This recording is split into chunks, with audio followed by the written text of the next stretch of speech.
అందరికీ praise lord. నేను మ్యాదల రవి. మనం పాస్టర్ జాన్ పాల్ మాట్లాడిన వీడియో చూసాం. చాలా మంది మీలో చాలా మంది ఆ వీడియో చూసుంటారు.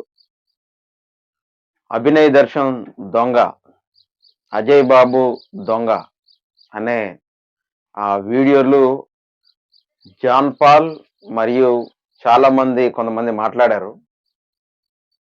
ఒక విషయం ఏమంటే, నేను కూడా ఇటువంటి విషయాలని మన అజయ్ బాబు గారిని నేను వికేఆర్ గారు వ్యతిరేకించిన సందర్భాలు అనేకంగా ఉన్నాయి. నేను అజయ్ బాబు గారు మంచి స్నేహితులం, మంచి కలిసి ఉన్నాం. కొన్ని అనివార్య కారణాల వల్ల, మనస్పార్థాల వల్ల కొంచెం గ్యాప్ వచ్చింది. సరే, ఇది ఏమైనప్పటికీ విషయం ఏమంటే, ఒకసారి దొంగ అనేటప్పుడు దానికి ప్రూఫ్స్ ఉండాలి, ఆధారాలు ఉండాలి. అభినయ్ దర్శన్ దొంగ అని అన్నాం అనుకోండి, ఆధారాలు ఉండాలి.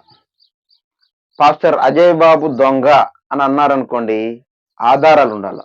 కాబట్టి నేను మీకు చెప్పేది ఏంటంటే, ఒక్కసారి క్రైస్తవ్యంలో ఎవరికైనా అభ్యంతరాలు, ఆటుపోట్లు వచ్చినప్పుడు ఆ ప్రదేశానికి వెళ్ళి ఒక సమస్యని పరిష్కారం చేయాలి అని అంటే ఎంత కష్టం అవుతుందో, ఎంత ఖర్చుతో కూడుకుంటుందో అక్కడికి వెళ్ళిన వాడికి మాత్రమే తెలుస్తుంది.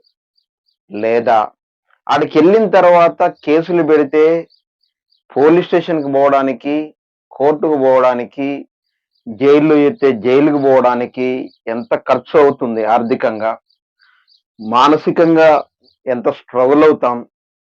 తర్వాత మీరు ఆర్థికంగా సహకరించండి అనేసి యూట్యూబ్లో మనం పెడితే, లేదా మనం యూట్యూబ్లో ఫోన్పేలు, గూగుల్ పే అని పెడితే ఇమ్మీడియట్లీ స్పందించకపోతే, ప్రజలు ఇమ్మీడియట్లీ డబ్బులు పంపించకపోతే, అసలు ఆ క్రైస్తవ్యం కోసం పోరాడిన వ్యక్తి ఎంత నరకం అనుభవిస్తాడో నాకు తెలుసు. ఎందుకంటే నేను చాలాసార్లు ఒకసారి మతోన్మాదులు రాజమండ్రిలో చర్చి కట్టుకొనిస్తలేరు.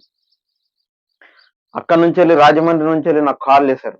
బ్రదర్ మీరు రావాలి, మీ వీడియోలు మేము చూస్తాం, మమ్మల్ని చర్చి కట్టుకొనిస్తలేరు అని అంటే, వీళ్ళు చెప్పారంట మా నాయకులు వస్తాను అది ఇది అని చెప్తే, అక్కడ ఎవడో హైదరాబాద్ నుంచి ఆదెల్ల రవి అట, వాడు వస్తున్నాడట, వాడిని ఏత్తం తీర్థం అని అన్నారు.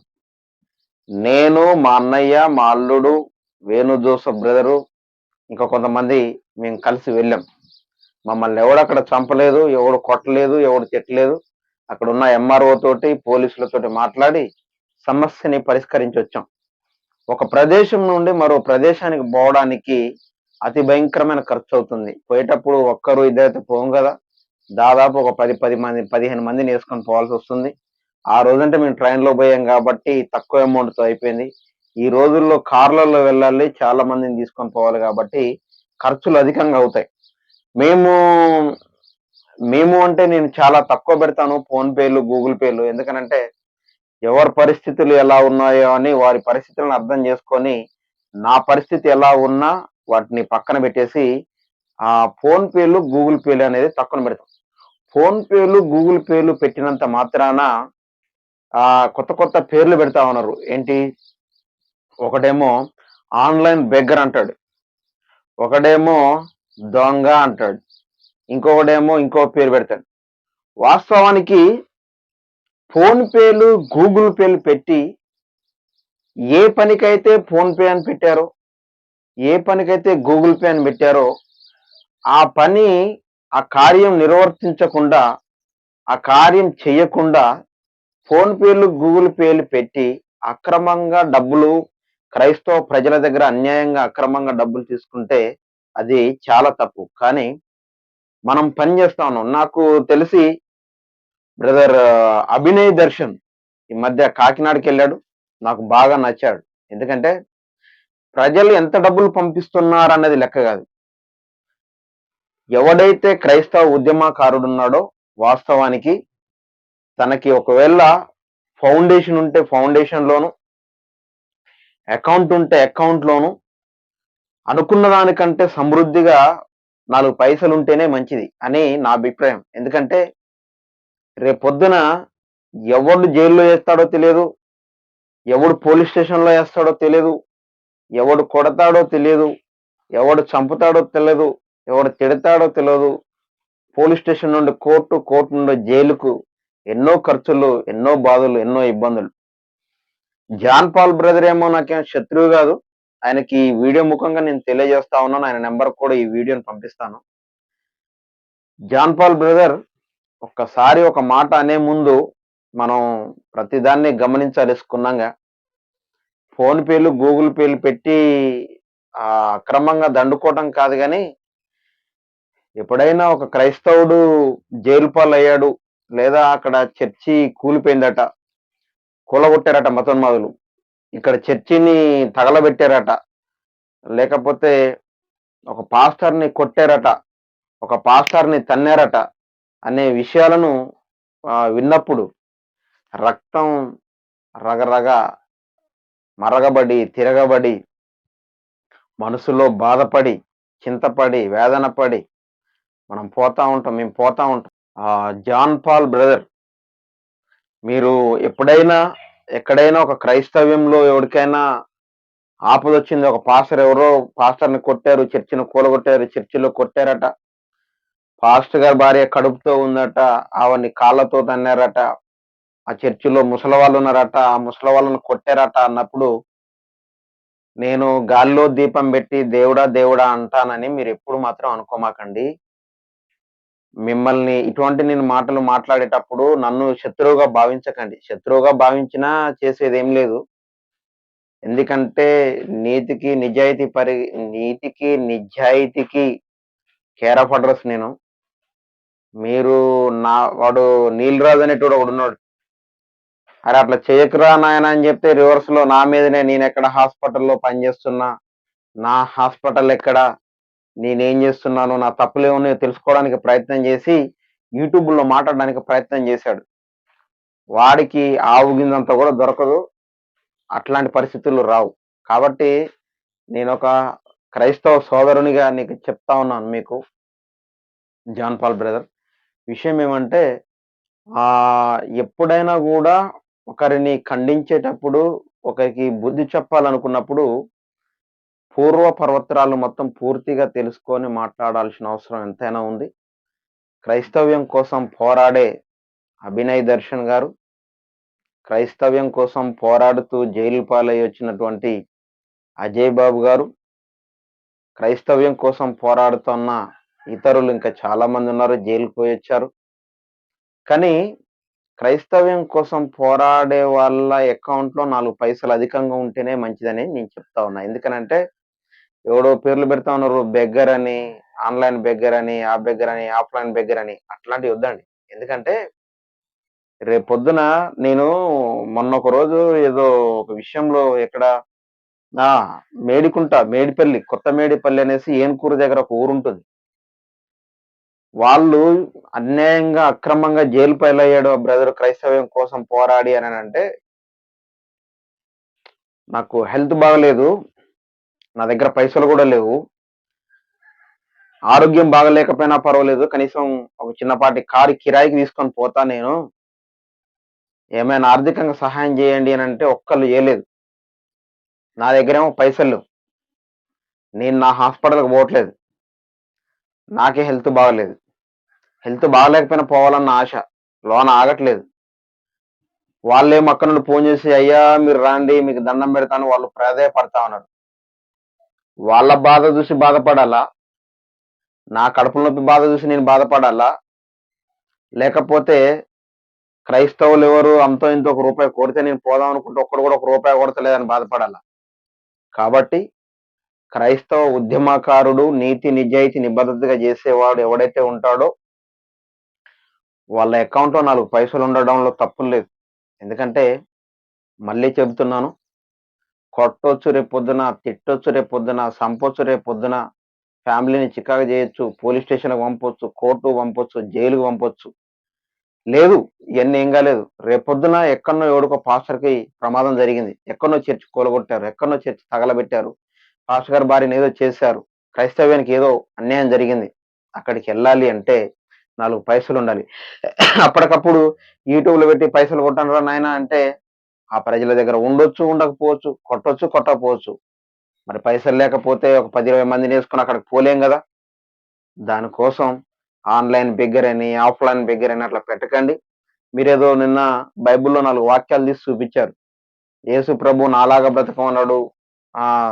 యుద్ధాలు జేయండి, రాజకీయం జేయండి, ఈ చెంప కొడితే ఈ చెంప చూపియండి, ప్రేమ జాలి చూపించండి అన్నారు. ఓకే. బాగుంది.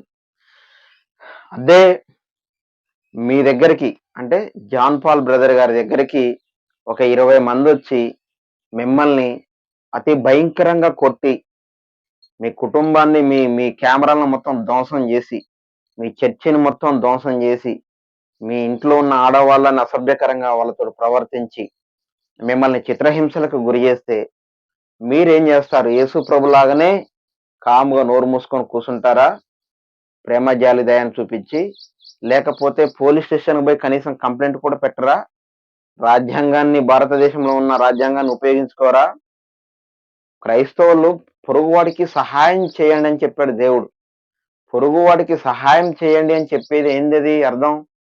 పొరుగువాడు ఇట్లాంటి మన మన మన మన క్రైస్తవులు ఎవరైతే ఇబ్బంది పడతా ఉన్నారో, మన క్రైస్తవులే గాదు హిందువులు ఇబ్బంది పడ్డా మనం ఆదరించాలి. ముస్లింలు ఇబ్బంది పడ్డా మనం ఆదరించాలి. మనం ఎవరు జైనులు ఇబ్బంది పడ్డా ఆదరించాలి. బౌద్ధులు ఇబ్బంది పడ్డా ఆదరించాలి. ఆ! కాబట్టి మీరు ఒక క్రైస్తవ్యం కోసమే పోరాడుతా ఉన్నాం అనేసి డబ్బులు తీసుకుంటా ఉన్నారు వాళ్ళు అనేది కొంతవరకు తప్పు. సరే గతంలో ఏం జరిగింది? వాట్ ఈస్ వాట్ అనేది వాటిని పక్కకు పెడితే ప్రెజెంట్ ఉన్న సిట్యుయేషన్ అయితే టూ డేంజర్‌గుంది క్రైస్తవ్యంలో. ప్రెజెంట్ సిట్యుయేషన్ వెరీ డేంజరస్‌గా ఉంది. ప్రెజెంట్ ఎక్కడనో మణిపూర్‌లో చూసాం. ఎక్కడనో ఛత్తీస్‌గఢ్‌లో చూసాం. ఎక్కడనో వేరే రాష్ట్రంలో చూసాం. ఈరోజు మన రాష్ట్రంలోనే, మన జిల్లాల్లోనే, మన మండలాల్లోనే, మన గ్రామాల్లోనే, మన పక్క చర్చిలోనే చాలా పెద్ద పెద్ద వింతలు చూడాల్సిన పరిస్థితులు ఏర్పడతా ఉన్నాయి. కాబట్టి భారతదేశంలో మతోన్మాదం ఎక్కువైపోయింది. ఉద్యమకారులు గూడా ఎక్కువ గావాలి. ఉద్యమకారుల చేతుల్లో అకౌంట్‌లో 4 పైసలు ఉండడంలో తప్పేం లేదు. నేను ఆదెల రవి అని ఒక ఫౌండేషన్ బెట్టా. అది క్రైస్తవుల కోసమే. కేవలం ఆ పాస్టర్‌కి ఇబ్బందొచ్చినా, ఈ పాస్టర్‌కి ఇబ్బందొచ్చినా, ఆ పాస్టర్‌ని కొట్టినా, ఈ పాస్టర్‌ని కొట్టినా, ఆ చర్చి తగలబడ్డా, ఈ చర్చి తగలబడ్డా, ఆ! లేకపోతే ఈ క్రైస్తవుడికి ఇబ్బందొచ్చిందనంటే ఆదెల రవి ఫౌండేషన్ ద్వారా మనం ఏదో ఒక సహాయం చేయాలి అనే తాపత్రయం. బ్రదర్ నేను ఒక చిన్నపాటి డాక్టర్. నా పని నేను జేసుకొని, నేను గత 5, 6 సంవత్సరాలు దాదాపు 7 సంవత్సరాల నుండి క్రైస్తవ్యం కోసం వీడియోలు చేస్తా ఉన్నాను. పోరాడుతా ఉన్నాను. నేను ఇంతవరకు నా అకౌంట్‌లో ఒక రూపాయి దాచుకోలేదు. ఎక్కడ ఏమీ చేయలేదు. కానీ క్రైస్తవ్యం కోసం పోరాడాలనే చిన్న ఆలోచన నేను ఏదో ఆశల కోసం, కోరికల కోసం ముందుకు రాలే. వీడియోలు జేయలేదు. ఏమీ తెలిసి తెలియని మిడిమిడి జ్ఞానంతో క్రైస్తవ్యం కోసం నాకున్న రౌడీయిజం, రాజకీయంతోటి నా క్రైస్తవ్యాన్ని హింసలు పెడతా ఉంటే, దాన్ని చూసి తట్టుకోలేక మతోన్మాదులకు బుద్ధి చెప్పడానికి మాత్రం వచ్చాను. పెద్ద పెద్ద మతోన్మాదులు నన్ను చంపడం కోసం యూట్యూబ్‌లో వీడియోలు పెట్టుకుని హైదరాబాద్‌లో హమారా ప్రసాద్ లాంటోడు వెతికారు. అట్లాంటోళ్ళకే బుద్ధి చెప్పి గడ్డి పెట్టాను. అది పెద్ద పెద్ద విశేషాలేం గాదు. కాబట్టి మీరు అర్థం జేసుకోవాల్సిందేందంటే, క్రైస్తవ్యం కోసం పోరాడే వాళ్ళను అమ్మ పెట్టదు అడుక్కొని తినేదనే సామెతలాగా మీరు చేయకుండా, వాళ్ళకి ప్రోత్సాహాన్ని అందించండి. వాళ్ళకి బలాన్ని అందించండి. ఇప్పుడు క్రైస్తవ్యం కోసం పోరాడతాను, ఉద్యమకారుడిగా వెళ్తాను, క్రైస్తవ్యం కోసం పోరాడతానంటే ఇంట్లో ఎవరు పంపించట్లేదు. భారతదేశం బార్డర్‌లోనైనా గన్నులు పట్టుకొని ఆర్మీ ట్రైనింగ్ చేస్తూ 4 రోజులు ఎక్కువ కాలం బ్రతకొచ్చు గానీ, క్రైస్తవ్యంలో ఉంటూ ఈ గొడవలకు వెళ్లి ఎక్కువ కాలం బ్రతుకుతారన్న గ్యారంటీ లేదు. ఎందుకంటే ఎవడు చంపేత్తాడో మతోన్మాది అన్న ఆలోచనలు ఎక్కువున్నాయి. అట్లాంటి పరిస్థితులు ఎక్కువున్నాయి. దయచేసి ఈ పరిస్థితులన్నిటిని అర్థం జేసుకోండి. మనకి ఎక్కువ మంది మరి ఉద్యమకారులు గావాలి. సింహ గర్జనలాగా ముందుకు రావాలి. ఎక్కడైతే మతోన్మాదులు హింసలకు గురి చేస్తున్నారో క్రైస్తవుల్ని, అక్కడ ప్రతి ఒక్కరుండి వారికి అండదండలను అందించాలి. చేయి చేయి కలపాలి. ముందుకు రావాలనే భావనతో ముందుకు రండి గానీ, బైబిల్‌లో 4 రిఫరెన్స్‌లు తీసి యేసు ప్రభులాగా ఈ చెంప కొడితే ఈ చెంప ఇయ్యాలి అననంటే, యేసు ప్రభువు పరలోక రాజ్యం నుంచెళ్ళి అక్కడి నుంచెళ్ళి భూమి మీదకొచ్చింది. భూమి మీద ఎవడు లేక గాదు. భూమి మీద ఎవరినైనా మనిషిని సిలువ వేయొచ్చు. కానీ ఆయన పరిశుద్ధుడు. ఆయన రక్తం పరిశుద్ధ రక్తం. మరి ఆయనలాగానే మనం గూడా సిలువనేపించుకోవాలి అననంటే మనది రక్తం పరిశుద్ధ రక్తం గాదు. మనది అపవిత్రమైన రక్తం. అర్థమవుతుందా? మనం సిలువలో మనను గూడా సిలువేశారనుకో, మనం కార్చే రక్తం వల్ల ఏ ప్రయోజనం లేదు.